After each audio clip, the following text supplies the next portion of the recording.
ঠিক করবেন আপনারা ব্যবসায়ীকে, সেখানে আপনারা যে হানা দিবেন, শিক্ষককে তাকে পদত্যাগ করাতে দিয়ে হানা দিবেন, সচিবকে আপনার ওখানে পরিবর্তনের জন্য হানা দিবেন, ডিসি নিয়োগে হানা দিবেন, এসপি নিয়োগে পদায়নের ক্ষেত্রে আপনারা কাজ করবেন, তাহলে তো অন্যান্য প্রশাসনের কাজ কি? সুতরাং সেই ক্ষেত্রে ছাত্রদেরও কাজের একটা উচ্চ করে দেন, একটু লিমিট আছে, ছাত্রদেরও কাজের কিছু স্পেসিফিক ক্ষেত্র আছে, সেই জায়গাটা কেন্দ্রিক ছাত্র নেতৃবৃন্দকে চিন্তা করতে হবে। আজকে বুয়েটের ছাত্র আবরার ফাহাদকে আমরা স্মরণ করছি, অনেকেই তো মারা গিয়েছে, অনেক ছাত্ররা, আবরারকে আমরা কেন স্মরণ করছি, তার বিশেষত্বটা কি? 2019 সালে যখন বুয়েটে স্ট্যাম্প দিয়ে ছাত্রলীগের নেতা কর্মীরা আবরারকে পিটিয়ে হত্যা করেছিল, এটা বলতে হবে, বুয়েটের আমাদের বাইরে যদি অখুশি হন, আমার বিরুদ্ধে যদি কটু কথা বলেন, সমালোচনা করেন, তারপরে বলতে হবে বুয়েটের ছাত্ররা তখন সাহস পায় নাই আন্দোলন করার জন্য। তার এই যে নির্যাতনের যে সিসিটিভির ফুটেজ, সেটি দেখা নিয়ে প্রক্টরের সাথে বাকবিতণ্ডতা হচ্ছিল। আমাদের কাছে খবর আসছিল, আমরা তখন ডাকসুতে ছিলাম, তখন আমরা ডাকসু থেকে যারা ক্যাম্পাসে ছিল, সে সময় শামসুন্নাহর হলের ভিপি ছিল, ইমি, তারপরে এসজিএস ছিল ফাতেমা তাসনিম, ছাত্র ফেডারেশনের উমামা, এরকম আরো যারা ছিল, আমাদের ছাত্র অধিকার পরিষদের নেতা কর্মী সহ, আমরা তখন, বৃষ্টিও ছিল, মিছিল সহকারে বুয়েটের দিকে যাই ছাত্রদেরকে অভয় দিতে, যে বুয়েট তোমার ভয় নাই, আমরা আছি লাখো ভাই।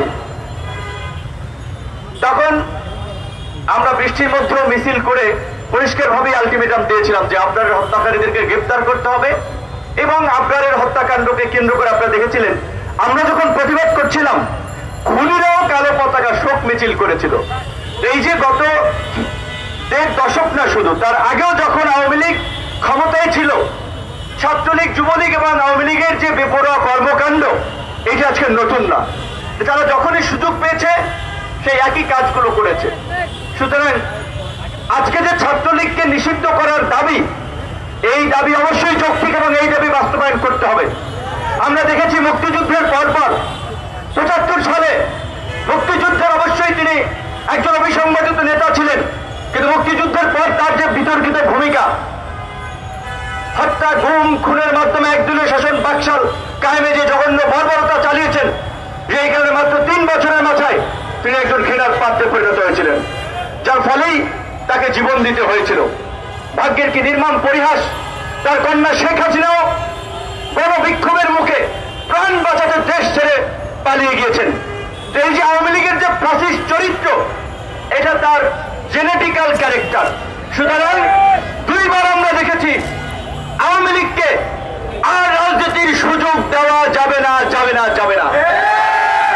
এই আওয়ামী লীগ বাংলাদেশের প্রশাসনকে কলুষিত করেছে, এই আওয়ামী লীগ বাংলাদেশের শিক্ষা ব্যবস্থাকে ধ্বংস করেছে, এই আওয়ামী লীগ বাংলাদেশের মানুষের ধর্মীয় মূল্যবোধকে আঘাত করে বাংলাদেশকে উগ্রবাদী, জঙ্গিবাদী, সাম্প্রদায়িক রাষ্ট্র হিসেবে বহির্বিশ্বে পরিচিত করিয়েছে। এবং বাংলাদেশের ছাত্র জনতা গণ অভ্যুত্থানের মাধ্যমে যখন আওয়ামী লীগের পতন ঘটিয়েছে, তখন আওয়ামী লীগ ভারতকে আশ্রয় নিয়েছে, ভারতে গিয়ে নতুন ষড়যন্ত্র করছে।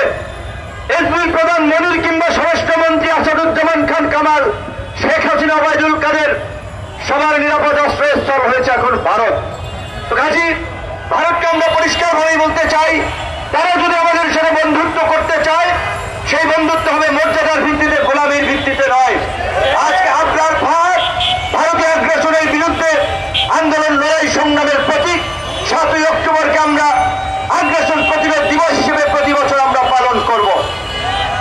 আজকে অনেক সংগঠন পালন করছে, ভালো, কিন্তু গত বছর কয় সংগঠন পালন করেছে, কয়টা প্রোগ্রাম দেখেছেন? অবশ্যই সবাই প্রোগ্রাম করুক, ভালো, কিন্তু আমি বলছি যে প্রতিকূল সময়ে কয়টি মানুষ ভয়েস রেজ করেছে?